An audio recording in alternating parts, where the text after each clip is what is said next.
доколку имате дополнителни прашања, ви стојам на располагање. Повелете.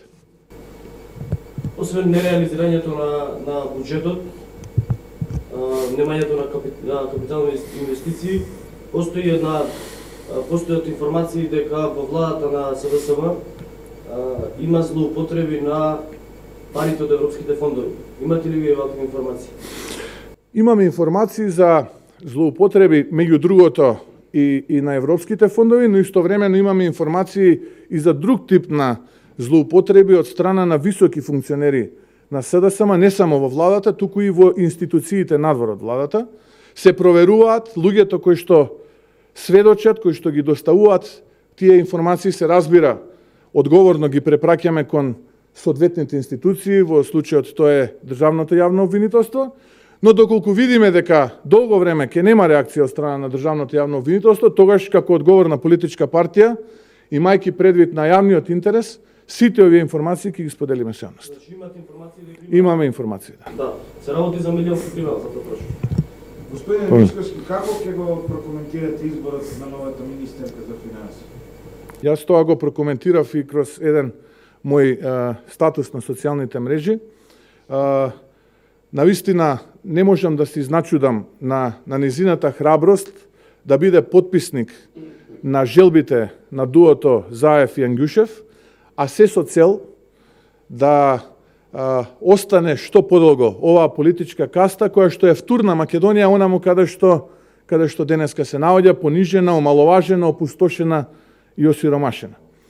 Доколку го погледате портфолиото, лично, биографијата на новата министерка, јас не можам ништо посериозно да истакнам, да потенцирам, со што можам да кажам дека очекувам додадена вредност за работењето во Министерството за финанси или пак додадена вредност во буџетот на Република Македонија. Сосема спротивно, очекувам и доколку не е било јасно, до сега ќе стане набрегу јасно за каков апологет треба да биде во периодот кој што следува, кога ќе треба да стави подпис најпрвин на оној проект кој што принцот на политичкиот криминал го подготвува, а тоа е оној проект за изградба на клинички центар од половина милиарда евра, па потоа сето на останато кој што следи, издавање на еврообврзници, имајќи предвид дека некаде на почетокот на следната година, 2020-та, имаме 185 милиони евра кои што треба да ги вратиме во јануари месец, кон крајот на годината имаме уште поголем, 155 беше во јануари, некаде околу 185 кон крајот на годината, тоа е само долгови кои што ги имаме кон странство, финансирање на буџетскиот дефицит, така што предизвиците на кои што јас сум убеден дека нема да имаме брилјантни решенија, туку ќе имаме само подпис на штетните желба политики и куфер политики на Зоран Заев и Кочо Ангјушев, ќе бидат секојдневие во Министерството за финансии. Господин Мишковски, премиерот вели дека е оптимист кога станува збор за донесувањето на законот за јавното обвинителство. На брифинг со новинарите кажа дека ќе се откаже од оној план Б, доколку попадне ќе се оди на некој пршински формат на разговори. Во каква фаза се преговорите? Воопшто преговарате ли со СДСМ за законот за јавно обвинителство и дали неговиот оптимизам можеби се базира на некоја ваша подготвеност за отстапки од позициите кои што ги наместивте во преговори?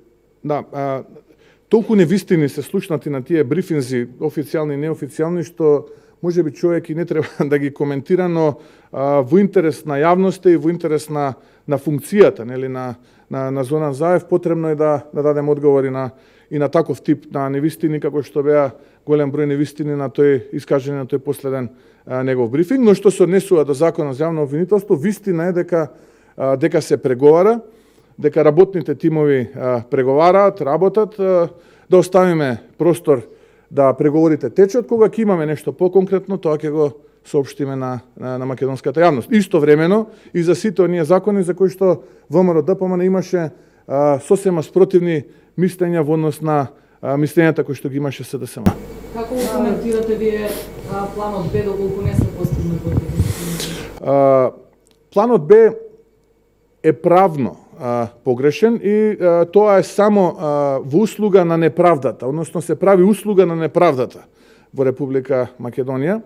Јас навистина жалам што министерката за правда на моменти се претвара во министер за неправда.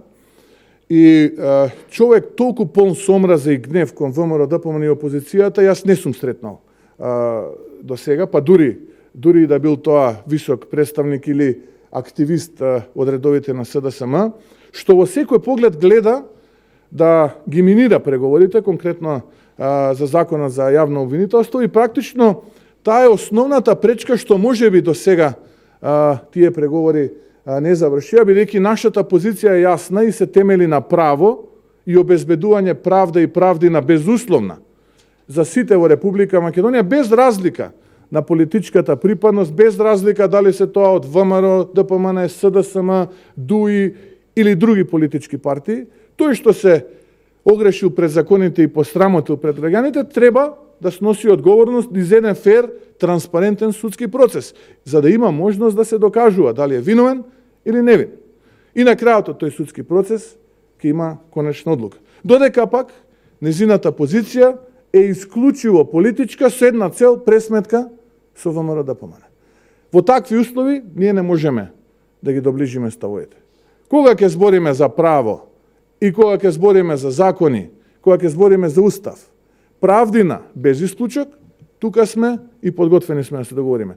Но политички договор за правно прашање ќе ни се случат ситуации како што се случија куферчиња, рекетирања и слично.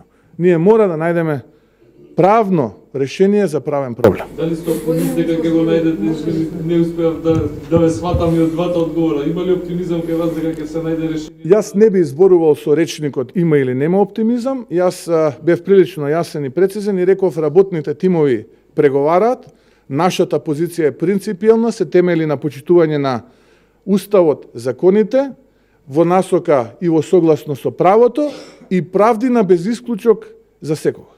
Господин Мицковски, рокот кој што е на некој начин условно поставен поради тоа што до 15 септември нели функционира мандатот на обвинителите во СЈ е истекува за скоро, за 2 недели. Токму затоа се можеби прашањето дали има оптимизам, дали воопшто има и реална заложба да се донесе некако да се најде законско решение, со оглед на тоа што многу долго се преговара, неколку закони верзии се сврта, а сега останува уште многу малку. Јас на пресконференција токму овде во оваа просторија ги презентира во неколку наврати принципите на ВМРО ДПМН и досега ниту од експертската, ниту од политичката јавност не бев демантиран дека нешто од тоа што го презентирав не е во согласно со законите, уставот и дека не е правно. Нити во еден момент не бев демантиран од никого. Напротив, голем дел од луѓето од експертската фела го поздравија сето тоа и изразија поддршка, што јавно, што лично. Така што тоа само ме охрабрува дека нашата позиција е принципиелна и е во насока на почитување на уставот и законите и обезбедување неселективна правда. Доколку постои вистинска намера од другата страна, бидејќи сега веќе не станува збор за конструктивна опозиција, туку да видиме дали власта е конструктивна. Доколку од таа страна постои вистинска намера за договор, договорот ќе беше најден многу одамна. Но за жал до овој момент ние имаме политиканство кое што се темели на реминисценција на некои минати времиња. Треба да заборават дека веќе преторијанци во редовите на ВМРО ДПМН нема. И ние преговараме исклучиво на факти и аргументи. Значи, вие нема да отстапите од вашите линии, она што го кажувавте? Компромис со правото, законите и уставот нема. Премиерот Заев порача дека предвремени избори многу се мали шансите да има, затоа што ќе сме имале огромни економски резултати, датум за членство во ЕУ и членство во НАТО. Очекувате ли вие предвремени? Да, ја слушнав таа изјава и таа изјава се темели на три столба. Првиот столб е преговори со ЕУ, влез во НАТО и силна економија и тогаш опозицијата немала никакви шанси. Јас не тука во неговата изјава во 2 дена видов две различни тези. Првата е дека нема шанси за предвремени избори, а втората е дека кога и да има избори, опозицијата нема шанси ако се исполнат овие три критериуми. Еве, јас ја користам оваа прилика да го повикам да се охрабри, бидејќи има анкета, ја презентирал, ја брифирал пред новинарите на тој брифинг, дека водат, еве, да се охрабри и веднаш да го распуштиме парламентот. И јас му ветувам дека ќе работиме заеднички, доколку не победат на тие избори, да Македонија ќе дадеме се од себе да добие датум, да влеземе во НАТО, да имаме подобра економија и така натаму, ако после тие избори ВМРО ДПМН остане во опозиција. Еве, нека се охрабри и он, нема потреба од брифирање, нема потреба од лажно храбрење и така натаму, но јас го разбирам. Јас го разбирам зашто тоа го прави. Зоран Заев е притиснат внатре, веќе никој внатре нема доверба во неговите политички чекори, затоа што знаат дека ги води во бездна и СДСМ и веќе се создава сериозна раслоеност внатре во СДСМ и него му беше потребна една ваков пиар чекор да ја зајакне дисциплината внатре во СДСМ, лиферувајќи една ваква желба анкета, би ја нарекол, која што е далеко од реалноста. Реалноста е дека во овој момент, доколку се одржат парламентарни избори, еве држете ме за збор, разликата меѓу ВМРО ДПМН и СДСМ е повеќе од 100.000 разлика во корист на ВМРО ДПМН. И тоа, тој го знае. Тоа го знаат сите разумни луѓе во раководството на СДСМ и токму тоа е причината, а не приватизирање на процесот и индиректно инволвирање на целокупната меѓународна заедница во насока на продолжување на политичката кариера на овие криминогени, измамнички структури кои што се дел од политичката каста која што владае денеска со Република Македонија. Ајде, охрабрете се да излеземе на избори уште веднаш. Оној кој што ќе победи, ако е така, ако имаме 3%, тоа значи дека се повеќе од 55.000 разлика, ќе победат убедливо и така натаму. Ајде да формираме техничка влада, да одиме на избори и потоа тој што ќе биде поразен да му подаде рака на противникот. Но реалноста е 100.000 разлика во корист на ВМРО ДПМН во однос на СДСМ. Тоа е основната причина. Каков датум, какво НАТО, какви економски политики. Еве ги гледаме економските политики кои се. Постојат спекулации дека постои сценарио за предвремени избори, односно техничка влада по крајот на декември годинава, а изборите да се одржат март или април. Јас не би ги коментирал тие шпекулации. Јас бев доволно прецизен и јасен.